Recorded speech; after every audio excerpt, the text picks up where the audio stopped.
नमस्कार, कैसे हैं? नमस्कार, मैं हूं राकेश, आप लोगों के सामने स्वागत करता हूं। उम्मीद करता हूं आप सभी लोग बहुत अच्छे होंगे। जूनियर सुपर टेट के लिए जीएस पोर्शन प्लस एसएसटी के पोर्शन में ज्योग्राफी जो बहुत इंपॉर्टेंट सेगमेंट है उसके क्वेश्चन देखते हैं।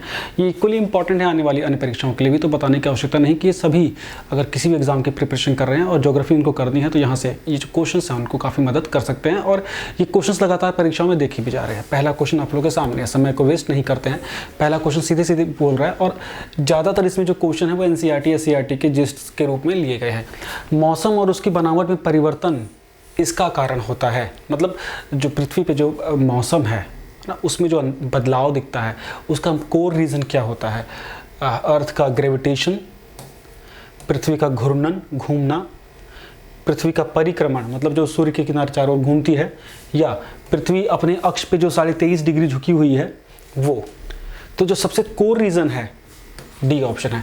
पृथ्वी अब देखिए तरीके से तो अर्थ हमारी इस तरह होनी चाहिए और इस तरफ अपने एक्सिस पे लट्टू की तरह स्पिन करनी चाहिए और इसी स्पिन करते करते सूर्य के चारों ओर भी घूमनी चाहिए, है ना।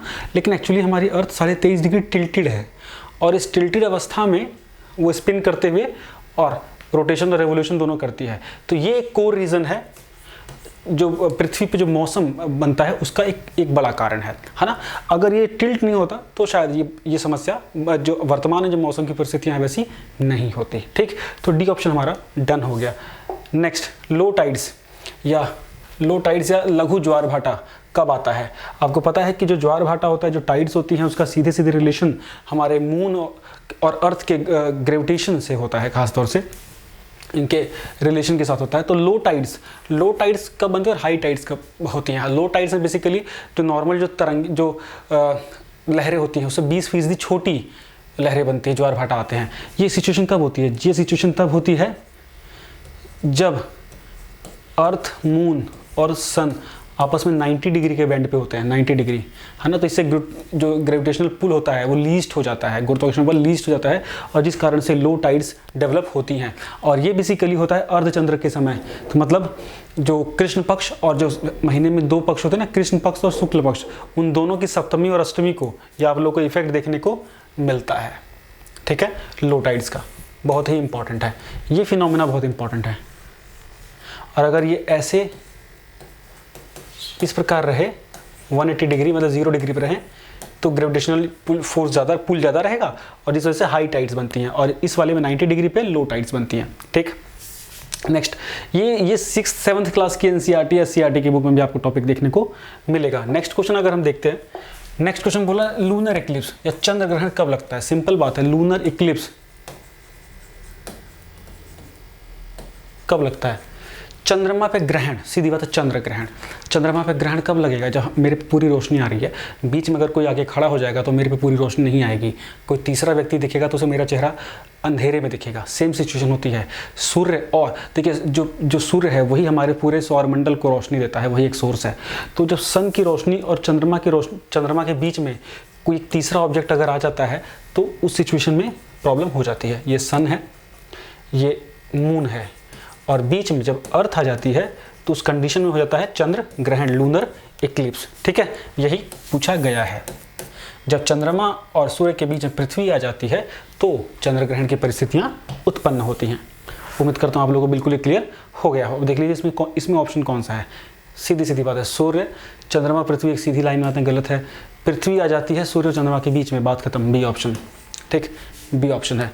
नेक्स्ट क्वेश्चन इजी है। कहाँ वर्ष की लंबाई सर्वाधिक होती है?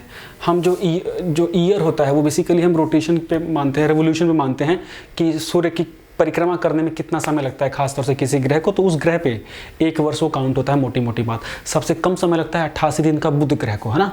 और सबसे ज़्यादा किसको लगेगा? जो बिल्कुल दूर का ग्रह है ना। तो यूरेनस, नेपट्यून, प्लूटो तो खैर हमारे सोलर मंडल का सोलर सिस्टम का हिस्सा नहीं है, फिर भी इसमें अगर दिया हुआ प्लूटो तो हम प्लूटो मारेंगे। ठीक है, अर्थ से ज़्यादा लगेगा बृहस्पति को, सबसे कम लगेगा बुध को, फिर पृथ्वी को, फिर बृहस्पति को, फिर प्लूटो को। जो सन से जितना ज़्यादा दूर होगा उसका सोलर ईयर उतना ज़्यादा बड़ा होगा, करीब 288 या 248 साल करीब लगता है। खैर प्लूटो हमारा हिस्सा नहीं है, ठीक है, हमारे सोलर सिस्टम का। नेक्स्ट, पृथ्वी के इर्द गिर्द चट्टानों की बाहरी परत मतलब पृथ्वी की जो ऊपरी सतह है उसे क्या बोलते हैं? भूपर पट्टी या परपट्टी, earth crust, lithosphere, B option. पृथ्वी की जो ऊपरी पट्टी है करीब 33 किलोमीटर की, उसे क्या बोला जाता है? लिथोस्फीयर, भूपर पट्टी। B option. ठीक, डन। मुझे ये बताइएगा जो इसकी ऊपरी परत होती है इसमें कौन से पदार्थ या कौन से तत्व एलिमेंट्स ज़्यादा मिलते हैं, अबंडेंट फॉर्म में मिलते हैं? ठीक है, नेक्स्ट क्वेश्चन अगर देखें, नेक्स्ट क्वेश्चन क्या बोल रहा है? कोई फर्टाइल सॉइल होती है, जो फर्टाइल सॉइल सबसे ज़्यादा तगड़ी कौन सी है हमारे पास? एल्यूवियल, जलोढ़, है ना? तो वो उपजाऊ क्यों कहलाती है? एक उपजाऊ मिट्टी में ऐसा क्या होता है कि वो उपजाऊ होती है? ऑप्शन ए बालू और कंकड़, कंकड़ तो नहीं तो भाभर भी उपजाऊ होती। बी सूखे मरे हुए पत्ते, मतलब नष्ट हुए पत्ते, नहीं। बालू और चिकनी मिट्टी, हाँ जी हाँ, सी ऑप्शन है, डन। ठीक, उम्मीद करते हैं कि अब 2-3 दिन का ब्रेक हो गया था, अभी चीज़ें सबसे कंटिन्यूसली स्टार्ट हो गई हैं। यूपीपीआरटी की क्लासेस बिल्कुल स्टार्ट होने वाली है, यूपीपीसीएस का लाइव सेशन स्टार्ट होने वाला है। चैनल में बने रहिएगा। इसके अलावा जितने पीडीएफ से जो भी आप लोगों को super TET, junior super TET से जो भी चीज़ें आपको देखनी है वो ऐप पे लगातार उपलब्ध हैं, क्विजेज उपलब्ध हैं, अब पीडीएफ बहुत सारी उपलब्ध हैं, जीएस से लेके करंट अफेयर से लेके सब्जेक्ट्स से लेके, आप चाहें तो वहाँ पे स्क्रॉल कर सकते हैं। बहुत सारा कंटेंट फ्री में दिया हुआ है, इंस्टॉल करिए और इसको एंजॉय करना शुरू कीजिए। ठीक, नेक्स्ट ऑप्शन अगर हम देखें, 7वां क्वेश्चन, किस फसल के लिए काली मिट्टी सर्वाधिक उपयुक्त होती है? Very good. काली मिट्टी बेसिकली लावा, मतलब कि जो ज्वालामुखी से जो लावा निकलता है उससे बनती है ना, और उसमें आयरन इंटेक बहुत ज़्यादा होता है, मतलब कि लोहा बहुत ज़्यादा होता है ना, इस वजह से उसका रंग काला होता है और वो कपास के लिए बहुत हेल्पफुल होती है। उसको सिंचाई करने की कम नीड होती है, बिकॉज वाटर कंटेंट उसमें ज़्यादा, वाटर को रिटेन करने की शक्ति उसके अंदर ज़्यादा होती है। ठीक है, इसलिए कपास के लिए बहुत ज़्यादा उपयुक्त होती है। कई सारी चीज़ों को ध्यान दे देना। गुजरात, राजस्थान, मध्य प्रदेश, महाराष्ट्र के क्षेत्रों में बहुत बड़े पैमाने पर पाई जाती है ये मिट्टी। महाराष्ट्र, गुजरात में काफ़ी बड़े पैमाने पर पाई जाती है। गुजरात में कपास का प्रोडक्शन काफ़ी सर्वाधिक होता है इसी की वजह से। ठीक है, चलने दो नेक्स्ट क्वेश्चन। देखिए, बाजरे में राजस्थान काफ़ी ऊपर है, चने में मध्य प्रदेश और राजस्थान ऊपर हैं, जौ में राजस्थान मध्य प्रदेश ऊपर हैं। ठीक, नेक्स्ट क्वेश्चन, समोच्च रेखाएं किसे बोलती हैं? कॉन्ट्यूर्स, सुना होगा आपने, कॉन्ट्यूर, समोच्च रेखाएं क्या हैं? ये कुछ काल्पनिक रेखाएं हैं बाबू, जितनी रेखाओं की बात है सब काल्पनिक ही हैं। काल्पनिक रेखाएं क्या? ए समुद्र तल से ऊपर समान ऊंचाई वाले स्थानों को एक बराबर खींची गई रेखा। मतलब क्या? समोच्च रेखाओं से हम सी लेवल से जो इक्वल हाइट पे जो कोई शहर हैं उनके बीच में खींची जाती है। मान लीजिए समुद्र तल से दिल्ली और कलकत्ता एक बराबर हैं, तो उसको हम समोच्च रेखाओं से एक समोच्च रेखा उसमें मानी जाएगी। मैं एग्जांपल दे रहा हूँ, बल्कि ऐसा होता नहीं है, उन दोनों का सी लेवल अलग अलग है। तो मतलब समोच्च रेखा या कॉन्ट्यूर का मतलब क्या होता है? समुद्र स्तर से ऊपर एक समान ऊंचाई वाले स्थानों से खींची गई जो रेखा होती है उसको समोच्च रेखा कहते हैं। डन जी, ए ऑप्शन इसका करेक्ट है। 9th क्वेश्चन, ये डूरांड लिखा हुआ है, डूरंड है ये, डूरंड लाइन किसके बीच में थी?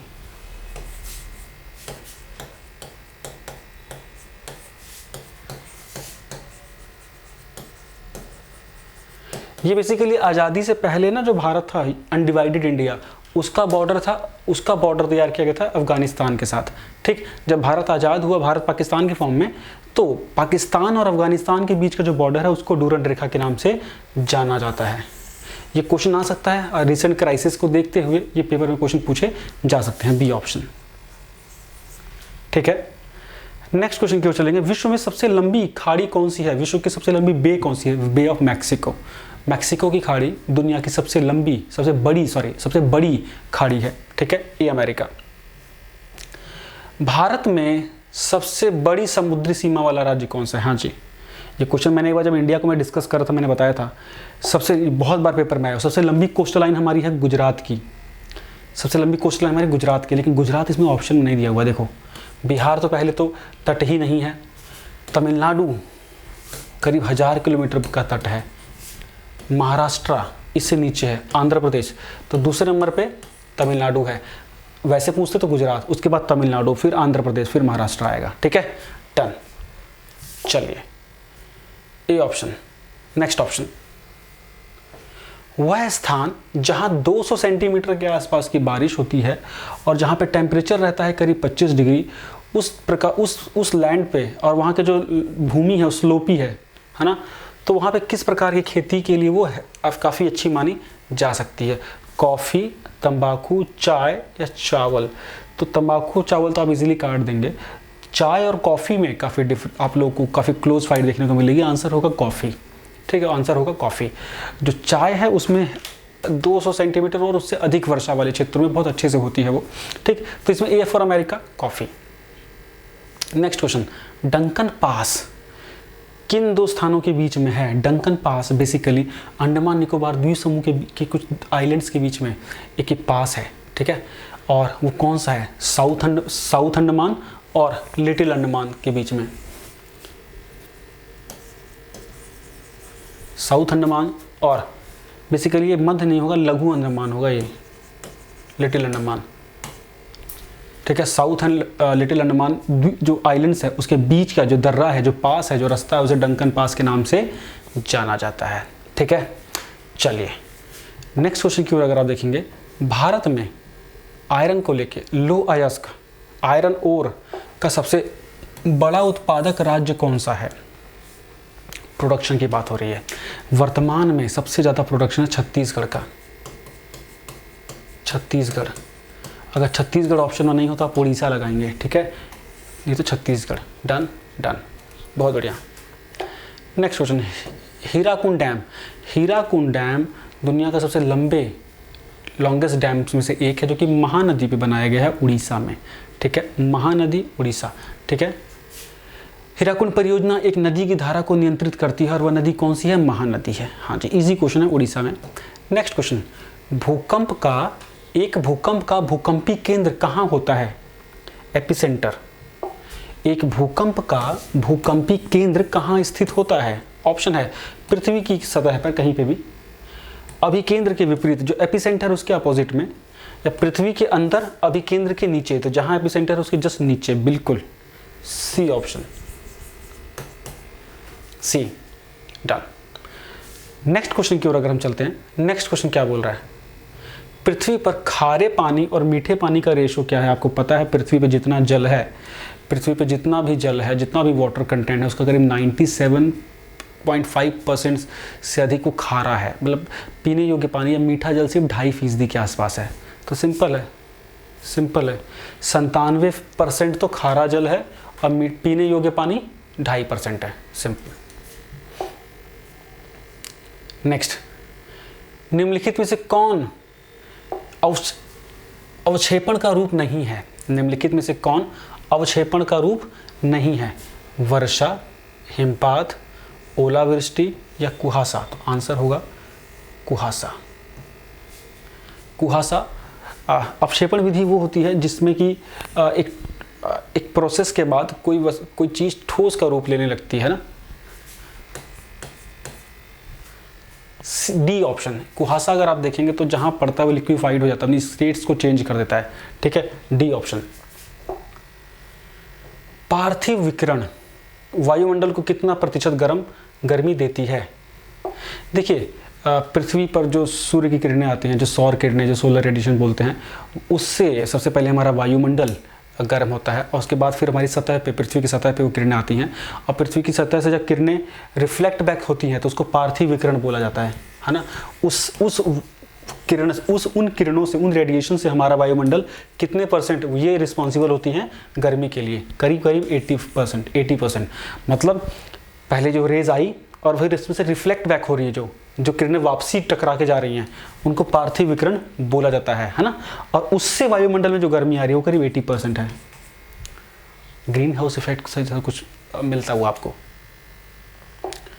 नेक्स्ट क्वेश्चन, उष्णकटिबंधीय पतझड़ वन में एक वृक्ष अपने पत्तों को इस प्रकार छोड़ देता है। मतलब एक और है कि जो आप लोग पतझड़ वन देखते हैं ना, कि पतझड़ में जो पेड़ जो अपने पत्ते गिरा देते हैं, है ना, ऐसे वन, उनको पतझड़ वन बोलते हैं। तो वो अपने पत्ते क्यों गिराते हैं एक्चुअली, ये पूछ रहे हैं। ये पेड़ अपने पत्ते क्यों गिराते हैं? बिकॉज उन्हें वाटर चाहिए होता है ना, उन्हें मॉइस्ट वाटर चाहिए होता है और जिन क्षेत्रों में होते हैं वहाँ नमी की कमी होती है, आर्द्रता की कमी हो जाती है। तो अपनी वाटर कंटेंट को पूरा करने के लिए वो पत्तों को गिरा देते हैं, सूखने के बाद पत्ते गिर जाते हैं, सो दैट कि उनकी वाटर कंटेंट की नीड किसी तरह पूरी हो सके। तो ह्यूमिडिटी की कमी की वजह से या मॉइस्चर की कमी की वजह से जो उष्णकटिबंधीय जो पतझड़ वन है वो अपने पत्ते गिराते हैं। डन। नेक्स्ट क्वेश्चन, भारत में भूमि के उपयोग की अभिरचना को श्रेष्ठ रूप से कैसे दिखाया जा सकता है? देखो, इंडिया में जो भूमि, कृषि योग्य जो भूमि है या जो भूमि का यूज़ है, लैंड का जो यूज़ है, उसको हम किस फॉर्मेट में ज़्यादा अच्छे से दिखा सकते हैं? बार ग्राफ ऐसे ऐसे, मतलब लाइन ग्राफ, या पाई डायग्राम जो ऐसे करते हैं ना, ऐसे। तो सबसे अच्छा हम इसमें दिखा सकते हैं पाई डायग्राम में, सी ऑप्शन। क्लियर है जी। नेक्स्ट क्वेश्चन की ओर अगर आप चलोगे, नेक्स्ट क्वेश्चन क्या बोल रहा है? मृत और सड़नशील कार्बनिक पदार्थ का अकार्बनिक मृदा पुष्टिकरण में परिवर्तित होना किनके द्वारा होता है? मतलब जो जीव या पेड़ पत्ते पौधे जो सड़ गल जाते हैं, फिर उनको कार्बनिक से नॉन कार्बनिक में जो चेंज होते हैं, अकार्बनिक में जो चेंज होते हैं, है ना, इनको इस प्रोसेस में चेंज करने के लिए कौन रिस्पॉन्सिबल होता है? ए उपभोक्ता, बी उत्पादक, सी अपघटक, या डी श्रेणीकरणीय प्रक्रियाएं। इंग्लिश में अगर देखें तो कंज्यूमर, प्रोड्यूसर या डिकम्पोजर। तो आंसर होगा डिकम्पोजर, है ना, D option, sorry C option, decomposer, अपघटक। ठीक है। नेक्स्ट, टेपियोक और याम। टेपियोक और याम, देखो जो जमीन के अंदर जो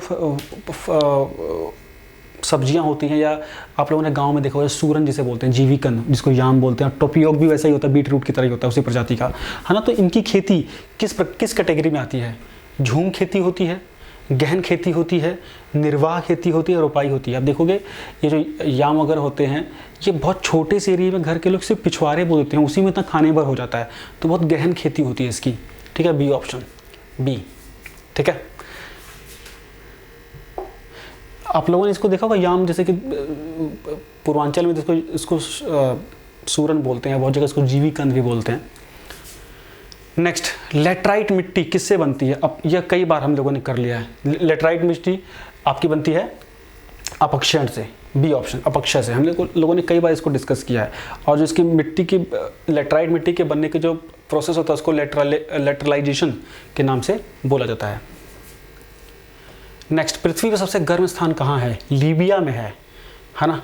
लीबिया जो है अफ्रीकी महाद्वीप का एक देश है, वहाँ पे अल्जीरिया नाम की जगह है, वहाँ वो सबसे गर्म जगह मानी जाती है। तो बेसिकली कौन सा रीजन सबसे गर्म है? उष्णकटिबंधीय मरुस्थलीय क्षेत्र, उष्णकटिबंधीय मरुस्थलीय क्षेत्र। ठीक है। अफ्रीका में डेजर्ट बहुत हैं, और अभी ये उम्मीद जताई जा रही है कि अफ्रीका का 46% जो ग्रीन एरिया है वो भी डेजर्टिफिकेशन के कगार पे है, वहाँ की जो सिचुएशन है। नेक्स्ट क्वेश्चन अगर देखेंगे, निम्नलिखित में से किस प्रकार के वृक्ष मध्य अक्षांश वनों में पैदा होते हैं? देखिए, मध्य अक्षांश वन किसे बोलते हैं? मिड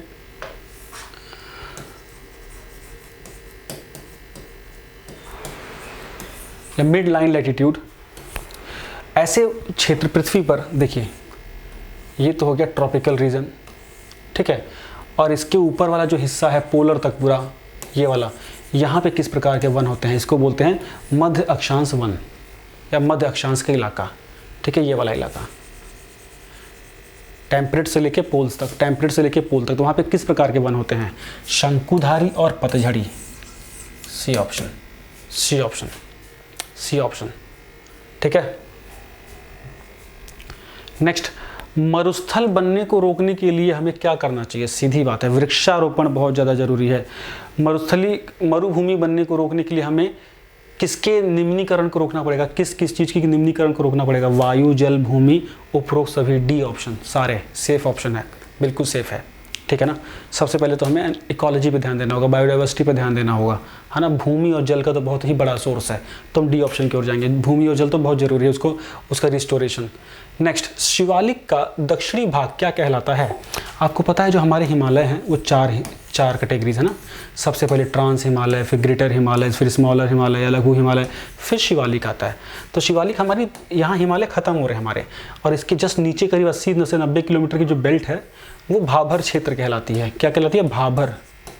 इसमें मतलब पहाड़ खत्म हो रहे हैं, मैदान शुरू हो रहा है, वो कंकड़ पत्थर का इलाका है, ये पूरा भाबर बेल्ट कहलाती है। ठीक है, और ये कृषि योग्य नहीं होती है। ठीक है, इसे बोलते हैं भाबर और तराई का रीजन। ठीक है, चलिए नेक्स्ट क्वेश्चन, दक्कन ट्रैप किसका बना हुआ? जो दक्कन भारत का जो हिस्सा है, दक्कन का पठार जिसे बोलते हैं, दक्कन का जाल या दक्कन ट्रैप जिसे आप लोग बोलते हैं, वो किससे बना हुआ है?